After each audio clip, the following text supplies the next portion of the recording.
오늘 성경에 보면 이 요나라고 하는 사람이 증오심, 분노심으로 가득 차게 되었다는 그런 내용이 요나서 4장 1절에 나와 있습니다. 우리 인생을 살다 보면 어느 한순간에 요나처럼 증오심이 일어날 수도 있고 분노심이 일어날 수도 있습니다. 우리가 본 시편 66편의 말씀에도 보면 우리가 시편 하면 일반적으로 노래니까 긍정적인 분위기로 생각하기 쉬운데 사실 시편을 자세히 보면 그 환경이 그렇게 긍정적이지 않았어요. 평탄하지 않았어요. 아주 어려웠습니다. 오늘 시편 66편 6절 말씀도 언뜻 보면 좋은 것 같지만 그 전 단계를 보면 여러분 아시잖아요. 홍해를 건넜다는 것은 어떻게 보면 좋은 것 같지만 그 전에 얼마나 어려웠어요. 홍해까지 오는 과정이 얼마나 어려웠어요. 게다가 그 오는 과정이 너무 힘들었어요. 오늘 그 요나하고 어떻게 보면 상황이 비슷해요. 때는 요즘 우리나라 말로 하면 삼복더위예요. 너무 더운 거예요. 너무 더워. 이 더위를 어떻게 피할까? 인생에 있어서 이 고통, 이 고난, 이 힘든 거 어떻게 피할까? 가진 노력을 하는 거죠. 요나는 이 더위를 어떻게 피할 거냐? 아니 고향에 있었으면 집도 있고 그늘도 있는데 이건 완전 뙤약볕에 겨우 어떻게 초막 나무 좀 끊어다가 이렇게 가린 거예요. 그래서 이제 우리가 요나가 약간 대머리였던 것 같아요. 그래서 우리 어렸을 때 그림 성경 보면 요나가 대머리예요. 그래도 이 머리카락이 있다는 것은 약간의 이 머리카락으로 인해 그늘이 생겨서 사람이 사는 건데, 이 대머리들은 바로 우리 어렸을 때 즐겨 부르던 노래 햇볕은 반짝 대머리는 번쩍 이게 더운 거예요. 힘든 거예요. 힘들어. 인생에도 어려운 일이 다가오면 우리가 아주 불볕 더위에 막 아스팔트가 녹아내리고 막 뜨겁고 짐은 무겁고 모자는 없고 아주 힘들거든요. 그런 상황이 펼쳐질 때 뭐가 됐든 자녀의 문제든 부모님의 또 큰 병으로 수술을 했든 그게 억누르게 되면 힘겨운 거예요. 그 무더위에 일하는 것도 더 힘든 것이고 인생에도 마찬가지죠. 다양한 그 힘든 환경들 아주 힘든 거예요. 제가 최근에 그런 생각을 해봤어요. 우리가 제가 짧은 58년 인생을 살아오면서 참 힘든 것들을 많이 경험했어요. 간단한 것만 해도 힘들어요. 여름에 너무 더우니까 이거 햇빛 가리게 만드는 것도 좀 선선한 봄에 했으면 좋았을 거예요. 그 더운 날 몇 년 전에 부흥회를 하게 되는데 이게 에어컨 없는 방은 너무 힘들겠다 해가지고 그 더운 때 하는데 땀이 툭툭 떨어지는데 이거 햇빛 가리게 그늘 처마를 만드는데 참 힘들었어요. 그건 간단한 거죠. 그보다 얼마나 힘든 게 많아요. 힘든 순간이 많아요. 때로는 은행의 부채에 대한 부담감, 그걸 이자도 갚아야 되고 원금도 갚아야 되고 그런 순간도 있고, 결국 왜 인생이 힘드나? 환경 때문이에요. 환경이 쉽지 않은 거예요. 어려운 환경이에요. 그래서 힘든 거예요.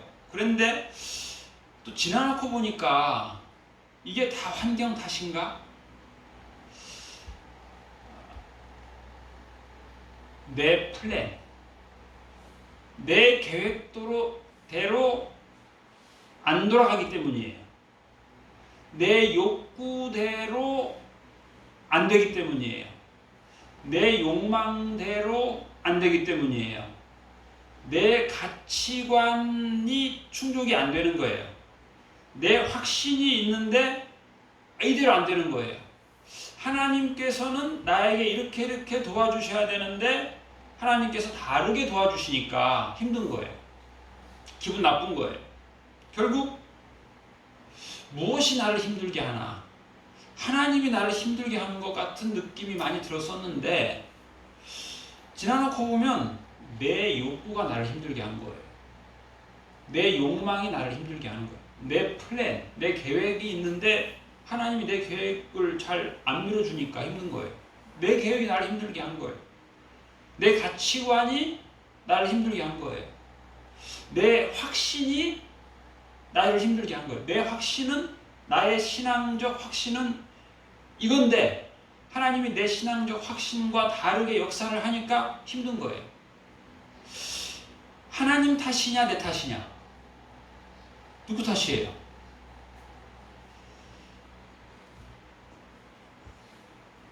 이제 그런 생각도 할 수 있어요. 이제 우리나라처럼 이 사계절이 있다라고 하는 게 어떻게 보면 힘들어요. 항상 봄, 가을만 같으면 인생 대충 살아도 돼요. 뭐 힘들면 노숙자 할 만해요. 봄, 가을에는. 근데 문제는 이 더운 여름에 노숙하면 모기가 물잖아요. 그 다음에 추운 겨울에 노숙하면 추워서 감기 걸리고 얼어 죽을 지경이야. 그러니까 이제 세계 역사를 보면 이렇게 사계절 있는 사람들은 나태할 수가 없어요. 부지런해야 겨울을 나는 거예요. 그러다 보니까 이제 주로 문명이 좀 발전하는 거죠. 그런가 하면 이제 좀 날씨가 사철 춥지도 않고 일 안 하고 그늘에서 지낼 만한 그런 나라들이 또 있어요. 그 나라들은 그래서 그런지 사람들이 이제 근면 성취하지 못한 거예요. 대충 살아도 어떻게 나무에 과일 따먹고 살 수 있으니까. 그러다 보니까 이제 그런 나라들 또 나름의 또 어려움이 있어요. 그리고 또 그런 말 해요. 그 해외 선교사들이 우리나라에 들어오면 과일을 먹으면서 그런 얘기를 해요. 이거 참 열대에서 있으면 과일들이 맛이 이렇게 한국처럼 맛이 없다는 거예요. 사과를 다른 나라에도 사과가 있어요. 다른 나라에도 배가 있는데 이 한국의 사과와 배가 너무 맛있다는 거예요. 왜? 여름에 고생을 한 거거든요. 겨울에도 고생했어요. 이렇게 해서 일교차가 심한 거. 특히 이제 우리나라 그 쑥 약초가 그렇게 효과가 좋다 그래요. 연교차가 심해야 된다는 거예요. 쑥이 겨울에 그렇게 추워서 고생을 하고 여름에 더워서 고생을 하고 이렇게 어쨌든 간에 이렇게 사계절을 지낸 쑥이기 때문에 그 양리 효과가 굉장히 좋다고 해요. 과일도 그렇고. 인생 그런 말이 있다 그래요.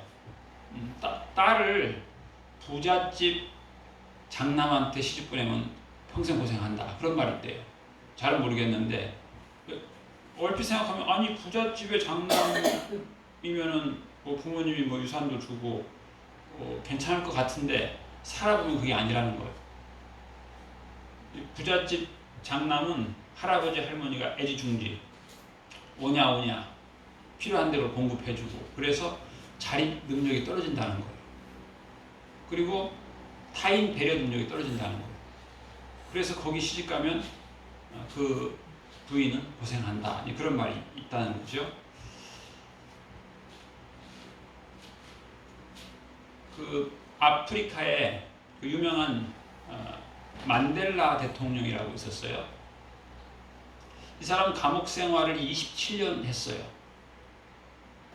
이 사람이 위대한 거는 자기를 그렇게 감옥에 가둬둔 대통령이 됐으니까 그 사람들을 이제 벌을 해야 되는데 용서했어요. 그래서 이 사람이 이제 세계적인 지도자가 됐죠. 그런데 안타까운 건 뭐냐면은 27년 동안 부인이 옥바라지를 한 거예요. 남편이 물론 감옥에 들어가기 전부터 뭐 데모하던 사람이니까 경제적 능력이 없는 거죠. 아내 몫이에요, 그게. 아내가 남편을 최소한 27년 동안 감옥에 가 있는 남편을 먹여 살리고 자녀를 키우고 아내가 고생 많이 했죠. 근데 문제는 이 아내가 남편이 그 고난 중에 27년 동안 감옥에 있을 때 그걸 잘 견딘 훌륭한 아내예요. 그런데 남편이 대통령 되고 난 다음에 둘이 대판 싸우고 이혼했어요. 그러니까 남편이 고난 중에 있을 때는 아내가 그 남편의 고난을 불쌍히 여기고 뭐 사랑하고 인내하고 그랬는데, 남편의 고난이 끝나고 남편에게 대통령이라고 하는 영광의 시기가 왔는데, 고난의 시기는 다룰 수 있는 능력이 있는데 영광의 시기는 다룰 수 있는 능력이 없는 거예요. 우리 생각에 아니 고난을 견디기 힘들지 뭔 영광이 힘드냐 싶은데 정반대의 경우 많아요. 대통령이 되기 전에는 절제하고 훌륭한 지도자가 돼서 대통령이 됐는데, 대통령이 된 후에는 절제를 못해서 권력을 남용해서 감옥에 가기도 하고, 대통령 임기 끝나고 감옥에 가기도 하고, 대통령 임기 끝나고 아들이 감옥에 가기도 하고, 임기 중에 아들이 감옥에 가기도 하고. 우리나라 역사예요. 고난의 시기는 다들 잘 견뎌냈는데 영광의 시기는 견뎌내지 못하는 거예요. 그럼 고난이 좋은 건가? 영광이 좋은 건가? 이 의문이에요. 지금 요나는 지금 분노하고 있어요. 아주 표현이 잘 돼 있어요. 증오심이에요. 매우 싫어하는 거예요. 누구를 싫어해요? 하나님을 싫어해요. 요나가 매우 싫어하고 성내며 여호와께 기도하여 이르되, 여호와여 내가 고국에 있을 때 이러하겠다고 말씀하지 아니하였나이까. 하나님 내가 예측했잖아. 하나님 내가 예측한 대로 다 됐잖아요. 하나님은 지금 헛고생 하신 거예요. 하나님은 지금 니느웨에 가서 심판을 외치고 회개를 외치라고 하셨는데 나 안 하겠다고 그랬잖아. 내가 나 그거 안 좋아하는 거라고. 쟤네들은 우리나라를 압제한 나쁜 나라인데 왜 우리나라를 압제한 나쁜 나라를 회개하게 하냐고. 이게 말이 되냐고. 자기의 민족에 입각해서 하나님이 내게 준 사명은 아주 말도 안 되는 거다 생각한 거예요, 자기가. 그래서 나 안 가겠다고 했는데 하나님이 억지로 해서 가라고 해서 하라고 해서 했는데 결국은 뭐예요? 내가 너희들 이렇게 죄를 많이 졌으니까 너희들 멸망할 것이다 라고 했는데 하나님이 멸망 안 시켰으니까 나만 괜히 헛방질하게 했으니까 하나님 참 이상한 분입니다. 그 얘기 하는 거예요. 하나님 참 이상한 분이에요. 그리고 그 결론은 뭐예요? 아니 재앙을 받을 것이다 라고 나보고 말하라며요. 그런데 왜 재앙을 안 내리세요? 내가 그거 다 알았다고. 하나님 재앙을 잘 안 내리시잖아요. 그러니까 난 재앙을 하나님이 예비하셨다라는 말 안 하겠다고 했잖아요. 근데 왜 하라고 하냐고요. 그래놓고 왜 또 하나님이 용서하시냐고요. 이건 하나님은 참 이상한 분이라는 거예요. 요나가 볼 때. 그래서 이제 결론은 3절이에요. 요나가. 여호와의 원하건대 이제 내 생명을 거두어 가소서. 사는 것보다 죽는 것이 내게 나음이니이다. 한마디로 나 죽여. 나 죽여. 나 죽는다. 이게 삶의 의미가 없다. 왜냐하면 하나님이 내게 준 사명은 영 비효율적이고 뭐 내가 말했으면 그대로 하나님이 해야 되는데 그러지도 않고 하나님이 용서하시고 이거 영 내 면목이 서지 않는다 그런 얘기예요. 근데 하나님은 또 근데 이 성경을 자세히 보면 이런 사람이 한둘이 아니에요. 우리 민수기 11장 보겠습니다. 민수기 11장.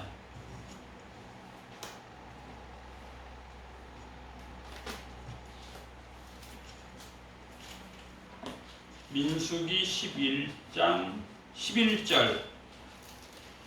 모세가 여호와께 여짜오되 어찌하여 주께서 종을 괴롭게 하시나이까? 어찌하여 내게 주의 목전에서 은혜를 입게 아니하시고 이 모든 백성을 내게 맡기사 내가 그 짐을 지게 하시나이까? 힘겹다는 거예요. 예? 하나님 왜 내게 은혜를 베푸셔야지 내게 사명을 맡겨가지고 짐 힘겹게 하시냐. 그래, 그 얘기예요. 12절 시작. 이 모든 백성을 내가 배웠나이까? 내가 그들을 낳았나이까? 어찌 주께서 내게 양육하는 아버지가 젖을 먹는 아이를 품듯 그들을 품에 품고 주께서 그들의 열조에게 맹세하신 땅으로 가라 하시나이까. 13절 이 모든 백성에게 줄 고기를 내가 어디서 얻으리이까. 그들이 나를 향하여 울며 이르되 우리에게 고기를 주어 먹게 하라 하온즉. 14절 책임이 심히 중하여 나 혼자는 이 모든 백성을 감당할 수 없나이다. 15절 주께서 내게 이같이 행하실진대 구하옵나니 내게 은혜를 베푸사 즉시 나를 죽여 내가 고난 당함을 내가 보지 않게 하옵소서. 모세도 그 위대한 지도자 모세도 하나님 나에게 이렇게 사명을 주시려면 힘든 사명을 주시려면 나를 죽이시옵소서. 나를 죽여. Kill me, take me. 내가 고난 당함을 내가 보지 않게 하옵소서. 나의 이 고난, 나의 이 괴로움, 내가 차마 눈도 볼 수 없습니다. 남 얘기 아니야, 자기. 내 이 고난 너무 크다는 거예요. 열왕기상 19장 4절에 보면 하나님 넉넉하오니 지금 내 생명을 거두소서. 그 유명한 엘리야가 하는 말이에요. 엘리야. 성경의 인물들이 사명을 감당하다 보니까 너무 힘겹다는 얘기예요. 그리고 내 계획이 있는데 나의 신앙, 내 생각이 있는데 왜 하나님이 내 신앙, 내 생각, 내 영적 확신과 다르게 역사하시냐. 이거 참 힘들다는 거예요. 제가 제 친구들한테 그런 얘기를 한 적이 있어요. 어떻게 보면 하나의 저에게는 인생 버킷 리스트 중에 하나인데, 제 친구들하고 이제 옛날에 30여 년 전에 군종 장교 훈련소가 경상북도 영천군 고경면에 있어요. 거기에 이제 육군 3사관학교라고 하는 곳이 있는데 거기에서 이제 저희가 훈련을 받았어요. 3개월 동안. 근데 이제 저는 이제 대학교 4년, 대학원 3년을 다니다가 거기를 가는 거니까 제 마음에는 대학을 7년을 다녔고 또 기숙사에서 7년을 살았어요. 어떻게 보면 좀 지루한 감이 있죠. 제 나름에는 7년 동안 다닌 대학 기숙사, 또 공부도 그때는 저희 신학교 학장이 뭐라 그랬냐면 공부하다 죽으면 순교다. 공부하다 죽어라. 그랬어요. 진짜 공부하다가 죽을 지경이야. 이렇게 예를 들면 1학년에서 2학년 올라갈 때 겨울방학 학년에 시험을 봐요. 그래가지고 독일어 시험, 영어 시험 봐서 점수 떨어지면은 다시 2월 말에 재시험. 거기서 떨어지면 다 군대 가는 거야. 그렇게 하는 거예요. 무슨 시험이냐. 그렇게 해서 학년으로 곱게 안 올라가. 공부를 시켜가지고 떨어뜨려가지고 우르르 다 떨어뜨려. 그래서 방학 내내 공부해가지고 개학하기 전날 시험 봐서 겨우 턱걸이에서 2학년 올라가게 하고 올라가게 하는 거야. 그러니까 얼마나 공부가 힘들어요. 모두가 다 그렇게 하고 공부하다 죽을 지경을 공부해라. 그 순교다. 그렇게 하니까. 그렇게 7년 했으니 얼마나 지치겠어요. 그리고는 이제 군대를 가게 됐는데 제 나름에는 야, 이건 안식이다. 안식년이다. 거기 가면 이제 다 먹여주고 재워주고 잘 때는 잘 자라고 나팔 불어주고 아침에 일어나면 기상 나팔 불어주고 또 아침에 일어나면 또 걷기 하고 또 거기는 그 훈련소 소장 투스타가 전쟁에서 살아남으려면 잘 걸어야 된다. 그래서 아침에 훈련소까지 가는데 2시간 걸어가는 거예요. 교장이 있는데 그 더운데 얼마나 힘들어요. 근데 거기서 살이 찌더라고. 살이 쪄요. 얼굴이 좋아지는 거야. 자꾸 좋아져. 저는 이제 거기 추억이 좋은 거야. 그래서 내가 작년에 그 군목 같이 그렇게 거기서 훈련받던 친구 목사님 만나가지고 내가 그 해마다 5월이 되면 나는 거기 유격 훈련장에 가보고 싶다. 그랬더니 다들 얘 웃기네. 거길 왜 가냐고. 그 괴로운 데를 왜 가냐는 거야. 근데 난 가고 싶은 거야. 그래서 나도 친한 또 친구한테 또 얘기했어. 나 그런 마음이 있다 그랬더니 같이 가자 그러더라고. 그 친구는 친하니까 제 마음을 이해해 주는 거야. 아직 못 갔어요. 30년 전 그곳 그 유격 훈련장 그 암벽 막 뛰어내리고 막 낙하 훈련 받고 하던 데를 가고 싶은 이유 중에 하나는 뭐냐면 새벽에 새들이 막 지저귀는 거야. 그게 그 소리가 듣고 싶은 거예요. 저는. 또 하나는 어디냐면 물론 거기 힘들었어요. 왜냐하면 우리는 행군도 그 더운 6월에 떼약볕에서 200km 행군을 했어요. 200km 행군. 보통 군인들이 50km 행군하거든요. 200km 행군. 그리고 또 우리는 그걸 또 50km 행군도 물론 하죠. 그 50km 행군은 하루 밤새 해요. 밤새. 왜? 낮엔 너무 더우니까. 게다가 20km 완전 군장이에요. 텐트를 메고 다니면서 수경을 하는 거예요. 텐트 피고 자고. 그렇게 일주일 내내. 그것이 이제 낙동강 방어선이에요. 6.25 때 그 낙동강 방어선에서 우리나라 군인들이 엄청나게 죽었어요. 엄청나게 죽었어요. 요즘 뭐 코로나 걸린 사람 10,000명이라고 하는데 죽은 사람 몇 명이에요? 300명 되죠. 300명 돼요? 6.25 때는 250만 명 죽었어요. 지금 오늘이 이제 6.25 발발 70주년 기념주일이에요. 오늘이. 3년 1개월 동안 전쟁했어요. 이북에서 피난민이 1,000만 명이 내려왔어요. 1,000만 명. 큰 거예요. 어떤 분은 그런 얘기해요. 우리나라가 나름 전 세계적으로 볼 때는 요즘 풍요를 누리고 있다. 그렇게 봅니다. 전 세계적으로 한 250개 국가가 있는데 경제 규모가 한 10위권이 되고 그러니까 표현하자면 그런 거죠. 상위권이라는 거. 이렇게 풍요를 누리는 것도 하나님의 복이다. 왜 복 받았을까? 성경에 보면 고아와 과부들을 잘 대하라. 근데 전 세계 역사에 피난민 1,000만 명을 수용한 나라는 없다는 거예요. 뭐 지금 현재 우리 전 세계에서 가장 경제적으로 윤택한 나라가 독일이라고 하는데 걔네가 뭐 한 200만 명 받아들였다고 뭐 이거 대단하다고 얘기합니다. 근데 걔네들이 요즘 사고치고 있어요. 그 난민들이.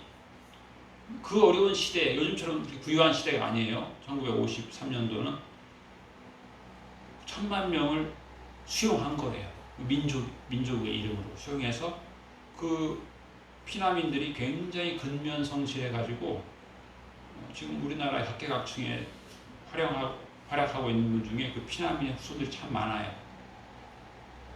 그분들은 그 어려운 시대에 막 해외 유학도 보내고 그래가지고 우리나라가 지금 이 산업 기반이 굉장히 좋아졌어요. 고난이 있었는데 그 고난의 시기를 우리가 하나님의 은혜로 잘 보낸 거예요. 6.25도 그냥 부산까지 금방 함락될 수밖에 없는 상황이었는데 유엔군이 빨리 진주를 해서 북진을 했고 그 모든 곳에 하나님의 은혜가 참 많았어요. 제가 또 하나가 있는데 버킷리스트 중에 하나가 지금으로부터 제가 한 8년 전에 100만 원짜리 성지순례 98만 원 이랜드에서 아주 싼 성지순례 돈 또 남았다고 돌려줘가지고 결국은 90몇만 원짜리 성지순례 갔다 왔는데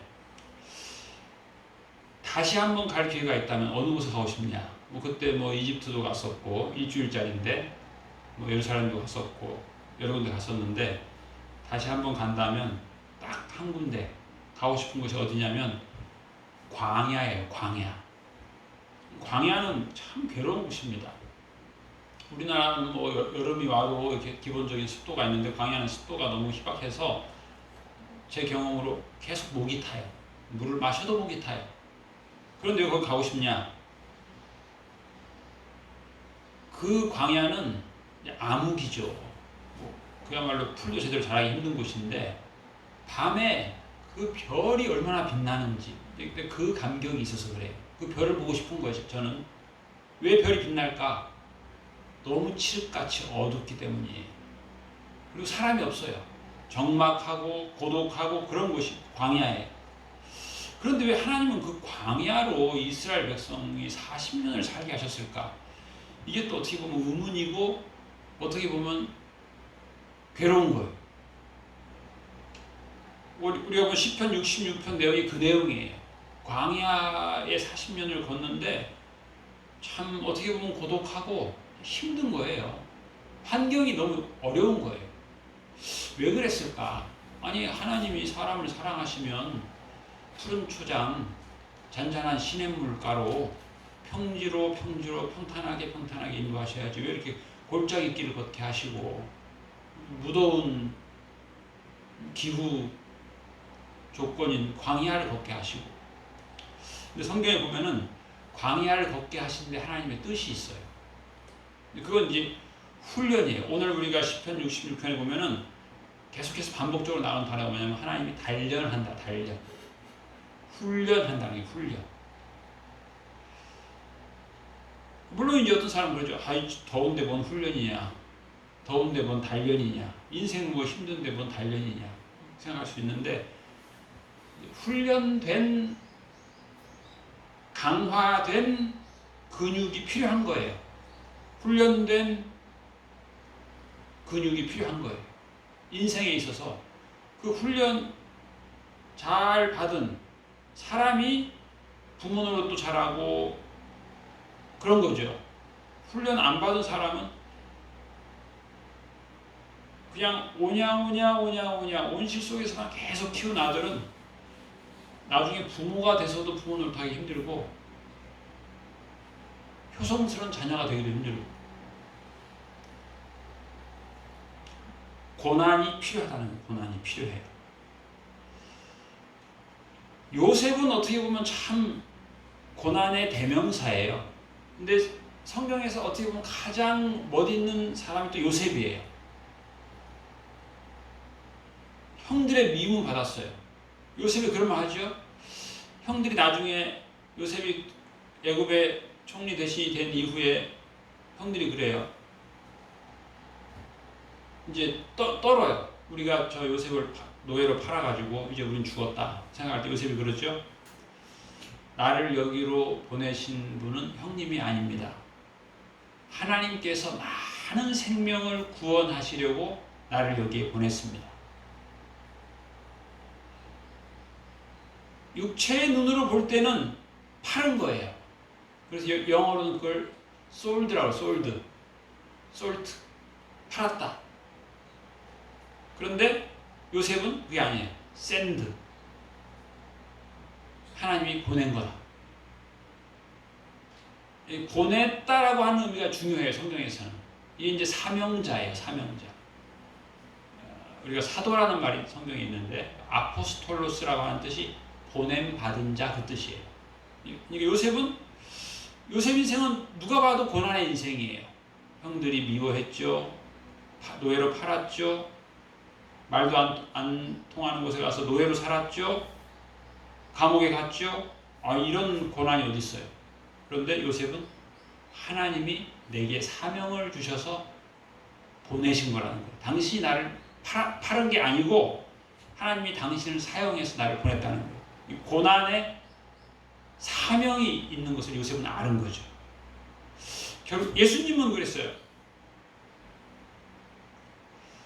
인자가 온 것은 섬김을 받으려 함이 아니고 도리어 섬기려 하고 자기 목숨을 많은 사람의 대속물로 주려 함이라.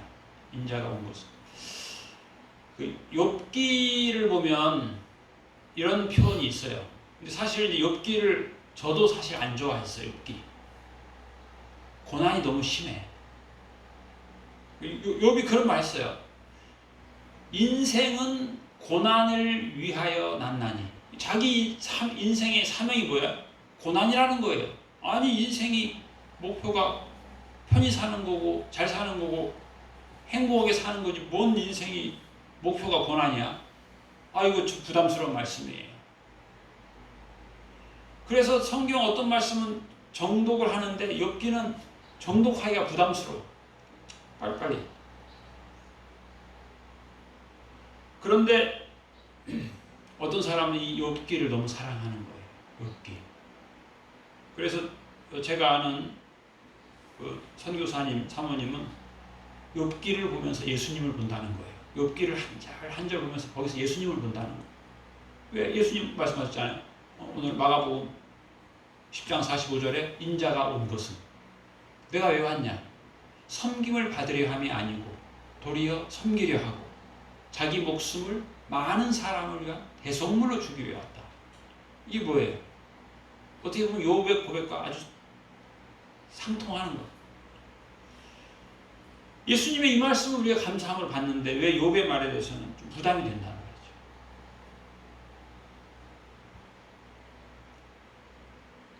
예수님의 오신 목적에 예수님의 사명은 고난이었어. 고난. 그 고난으로 우리가 나음을 입은 거예요. 그 고난으로 우리가 용서함 받은 거예요. 그 고난으로 인해서 우리가 천국 가게 된 거예요. 그 고난이 우리로 하여금 위로가 되는 거예요. 인생을 살면서 고난의 언덕을 넘을 때 예수님의 고난을 보게 되면 힘을 얻는 거예요. 고린도전서 10장 13절에 보면 사람이 감당할 시험 밖에는 너희가 당한 것이 없나니 오직 하나님은 미쁘사 너희가 감당 못할 시험 당함을 허락하지 아니하시고 시험 당할 즈음에 또한 피할 길을 내사 너희로 능히 감당하게 하시느니라. 제가 요즘에 아주 즐겨보는 TV 드라마가 있는데요. 제목이 슬기로운 감방 생활이에요. 저는 옛날에는 그거 보니까 아이고 보기도 싫어. 뭔 감방 생활, 뭔 감방 생활이 슬기로워. 아이고 뭔 저런 제목을 드라마를 날마다 하나. 제가 아주 우리가 그런 게 있잖아요. 좀 터부시하고 감방. 아이고 우리 아들 감방 가면 안 돼. 근데 제가 요즘 보면서 저희 큰아들이 이제 그걸 일주일에 한 편씩 다운받아가지고 둘이 재밌게 보고 있는데 참 좋은 드라마다. 볼 필요가 있다. 서로 통해. 우리 작은 아들은 미리 다 봤어. 큰 아들하고 좀 보고 있고. 감방 생활은 괴로운 거예요. 그렇죠? 괴로운 거예요. 거기에 무슨 슬기로움이 있겠어요? 그런데 그걸 자세히 보니까 정말 감방 생활 슬기로워야 돼. 조금만 방심하면 형량이 팍팍 늘어나요. 아주 슬기로워야 돼. 금방 나갈 줄 알았는데 금방 못 나가요. 지금 이제 앞부분 보고 있는데 끝까지 봐야 알겠지만은 야 이게 그래서 이 사람이 그런 얘기해요. 아주 힘든 순간 뭐 자기 어린 자녀가 병원에 몇 년 동안 입원해 있고 그러면 그런 얘기해요. 그때 정말 깜빵 생활이었다고. 그렇잖아요. 어린애가 큰 수술 받고 병원에 몇 년 입원해 있으면 그 부모는 뭐 그게 병원 깜빵 생활이에요. 편히 누울 침대도 없어요. 그냥 쪽잠 자야 되고. 그런가 하면 전쟁이었다가 전쟁. 야 정말 전쟁이었어. 뭐. 그렇잖아요. 이 어린아이가 백혈병으로 그렇게 병원에 몇 년씩 있으면 그건 뭐 전쟁이에요. 간단한 물 푸는 것도 뭐 줄 서서 받아야 되고. 우리가 이제 이 6.25 전쟁이 벌써 70년 종전 휴전한 지가 지금 이제 67년 가까이 돼가고 있는데 인생을 살다 보면 뭐 그런 얘기 합니다. 인생 뭐 직장 생활이 전쟁이다. 뭐 승진 전쟁. 정말 자존심 상하는 그런 상황들도 있고. 이게 이런 게 왜 있어야 되나? 이런 고난. 욥에게 이런 고난이 왜 있어야 되고, 예수님에게 이런 고난이 왜 있어야 되고, 요나에게 이런 고난이 왜 있어야 되나? 하나님은 요나한테 묻는 거예요. 네가 지금 엄청나게 지금 화내고 있는데 네가 지금 분노하는 것이 옳으냐? 그랬더니 요나가 확 나가버려요. 말도 하기 싫다는 거예요. 하나님하고는 이제 나가버려. 나가니까 너무 더워 또 초막을 지어. 하나님이 박넝쿨을 예비하사 갑자기 박넝쿨이 막 자라게 하시는 거야. 5, 6월에 대나무 죽순이 뭐 하루에 1m를 자란다고 그러더라고요. TV 보니까. 요나가 너무 좋은 거야. 와 시원하다. 또 하나님이 벌레를 보내 가지고는 박넝쿨의 밑에를 확 잘라버리게 했어. 얘가 다 시들어서 툭 떨어졌어. 너무 더운 거야. 또 요나가 또 화를 내는 거야. 또 18절에 보면 요나가 혼미해졌어. 요나의 이 대머리를 번쩍번쩍 햇빛이 쪼이니까 혼미해가지고 스스로 또 죽기를 또 구하는 거야. 내가 진짜 죽는다고 그러는데 왜 나 안 죽였냐? 하나님한테 그러는 거야.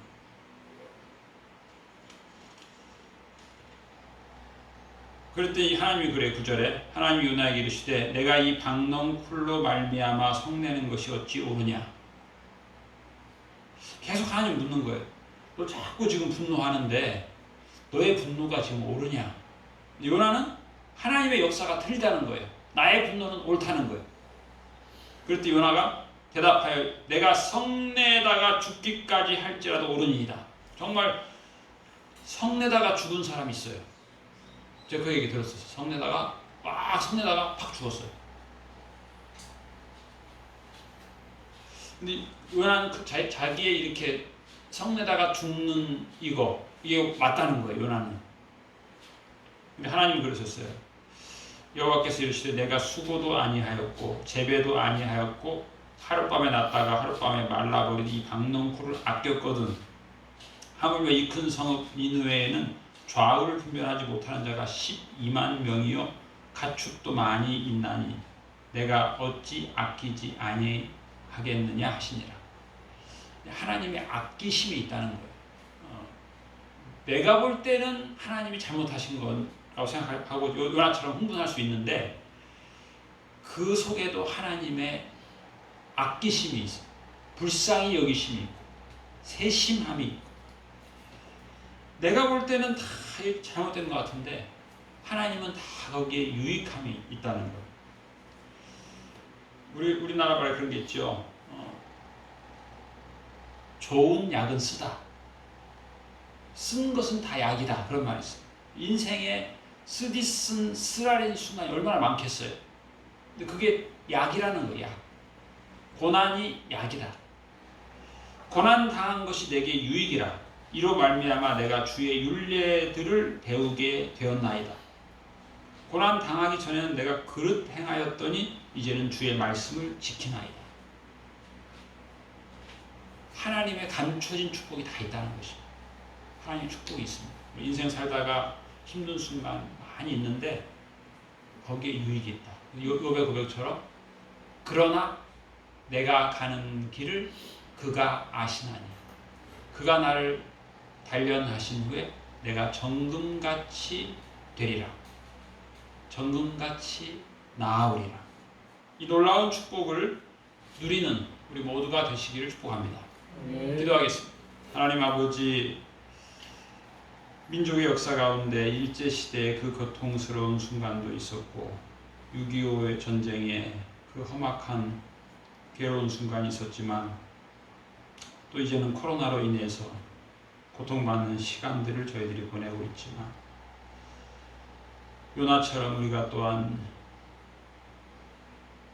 고독 속에 힘들어하기도 하고 고통 속에 증오심이 일어나기도 하고 분노가 일어나기도 하고 하나님께서 행하신 일, 하나님께서 도와주시 않은 일, 주께서 은혜를 베풀지 않으셨다고 모세처럼 엘리야처럼 우리가 이 무더운 여름에 인생의 무더위를 만날 때 흥분하고 분노할 수밖에 없는 나약한 존재들입니다. 주님, 우리의 생각 때문에, 나의 계획 때문에, 나의 가치관 때문에, 내 욕망 때문에, 내 확신 때문에 힘들어하고 하나님께 원망하는 그런 어리석은 삶을 이제는 더 이상 살지 않게 하여 주옵시고 예수님 바라보고 살게 하여 주시옵시고 요셉을 생각하게 하여 주옵시고 욥이 예수님의 모형이었음을 알고 우리 앞에 당한 고난의 유익을 저희들이 발견할 수 있도록 주님 은혜를 베풀어 주시옵소서. 감사드리며 예수님 이름으로 기도하옵나이다. 아멘.